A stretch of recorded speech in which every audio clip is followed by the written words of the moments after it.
to Tuukka Rask. It's been my honor and a privilege to serve as the general manager of the Toronto Maple Leafs Hockey Club. It's time for Confirm or Deny. Do you regret giving all those gentlemen the no trades or no movement clauses? I can neither confirm or deny that. I can't confirm or deny. All right, confirm or deny. We all know the way this is going to work. We're going to make statements, and we're either going to confirm them or we're going to deny them. Noodles is off doing some panel work. He'll be back in about a half an hour. Darren Pang coming up as well on Game 4, Oilers Stars tonight. Get his take on what happened in Carolina last night, or in Florida last night. But the Panthers, they had been red hot. They didn't have a lot last night. Like, they really did not have a lot in the tank last night. But I think you got to credit Carolina. You know, Rod Brind'Amour was putting them on blast, and they had been getting embarrassed, and they showed up last night. They played well. They ended up pretty winning that crazy game. how it's like when it's 3-0, it's doom and gloom, but it sounds stupid, but you get it to 3-1, and then it ain't 3-0 anymore. Mm-hmm. And then it's like, oh, I got to win one to get their attention. Same as the Ottawa Senators. They won one, and it's like, we win one more, we'll get somebody's attention. And that's what they did. Yep, that's exactly what they did. Confirm and deny. Carolina can still make this a series. I'm going to deny it. Just the way Florida responds, and I really don't care who comes back in the lineup, who's healthy or who plays. It would be so Florida Panther-like to just go in there and win 3-0 and have a low-event game, physical game, and just Kachuk and Bennett will show up, or they're just their usual suspects. Seth Jones on the back end will have a monster night. It would be so Panther-like to go in there in a dominating fashion when you think Carolina would have a bit of mojo and they would just squash them. I'm going to deny for the same reason. I just think, Carolina, they had to find a way to win one because of that record, right? Like, you keep losing games in the conference final. You cannot get swept again.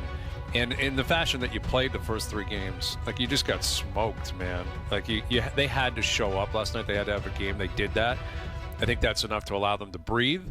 Maybe they can get one more, but a series would suggest to me, like, basically you got to push it to 7 now, and I just don't see that happening because of Florida and the way that Florida plays. And, we were talking yesterday about Paul Maurice and just having everyone right in the palm of his hand. He did it again last night with his sarcastic comments about Bob giving up the 2 goals, even though they were empty netters. He wasn't even in the net, and then he was like, I haven't been so hard on the Carolina Hurricanes as much as you fine people have been. And I'm just like, what are you talking about? What is he doing down there, Paul Maurice, man? Yeah, he's gone too far. Like, he knows what his capabilities are, and he's gone too far with it. Like, well, he's had the spotlight now for 3 years. You go to the Cup final 2 years in a row, you win one, and you're on the verge of doing it again.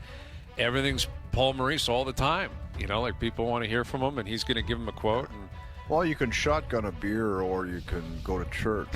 That's kind of like our team. We can do either. Yeah. And I'm like, what the hell are you talking about? That one, man? he was trying to he tried to find it, and he's like, I don't have it, and now I don't know where I'm going.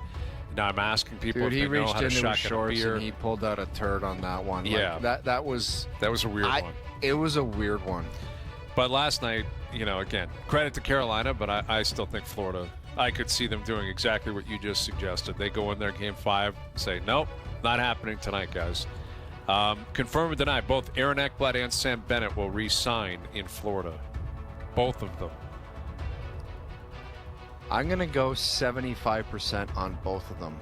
So what is that, a confirm or a deny? I mean, that's a Fergie, man. That's kind of a Fergie. 75% on both. I just I'm not sure what that completely means. had a brain fart on that one. Yeah. I can't fully confirm because, okay, I'm going to deny it. I think the Florida says the dream's over as far as keeping everybody. Mm-hmm. And I actually don't even think it would be that bad of a thing for them to move off of one of the players, because you got to keep freshening things up and doing it differently. Like, I think if you look at Chicago, their team was different when the cups that they won. They had to keep evolving and do it different and get different players, and it might be a good thing. So the 2 of them, I'm going to say no. But the thing is, you look at the situation they've created down there. It's Fort Lauderdale, Florida. It's an incredible team, and you're going to have more chances to win in the next 5 years. what player would want to exit that unless they're strictly just saying,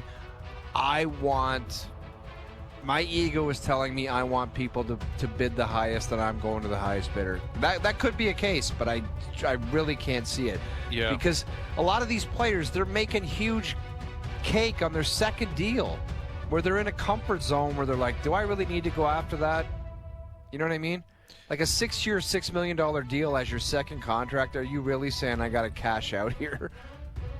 I don't know. Yeah, here's another element to it that I don't know if we're considering is that Florida and their front office have proven they're the smartest, savviest, best front office in the league.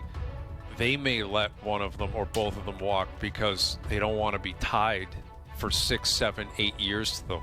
Yeah. Which, again, is ruthless, but that's what they've proven they are. Yeah. Like Bill and you Zito. watch, they'll bring in other players. Exactly. They'll be like, Ekblad, you want to screw around? We got Seth Jones. Like, we're fine. That's why they got him. And like, Forsing's not going anywhere. Mikko's not going anywhere. So at a minimum, now I will say there could be a Tampa connection with McDonough where they moved off McDonough, and then a year or two later, they're like, we got to get him back. Like, that might be something that happens with Ekblad where they move off him and realize, man, we shouldn't have done that. But I think the likelihood of both of them getting they're both going to command a lot of money and deserve a lot of money. They're both really good players. Yes, Florida does really well with their cap. Yes, they get guys to buy in and take a little bit less, but they still pay people. There still is a finite cap. Yeah. Everyone can't make $8 million or $8.5 or $9 million. It doesn't work that way.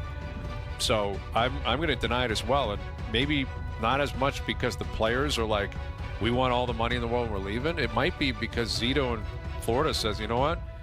I don't want to be attached to that guy for 8 years. We just won 6 or 2 7. cups back to back, and we're going to just try to do it a little bit different. Right.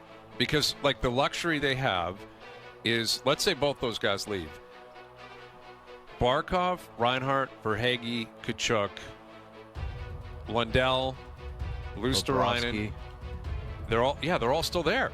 Like, they're all still there. And then on the back end, Forsling, Mikkola, Jones, and Bob's got, I believe, at least another year left. Yeah. So maybe they think Lundell's actually a second-line center, which there is an argument to be had. Plays like it. Yeah. He looks like he's real close to it. You know, like that. And that's the truth. And maybe they feel like they can go out and get a third-line guy, whoever that might be, and, just keep plugging along. Confirm or deny, the Maple Leafs should be all in on Brad Marchand on July 1st. All in on Brad Marchand at 37 years old. Yep. Yes, I confirm it.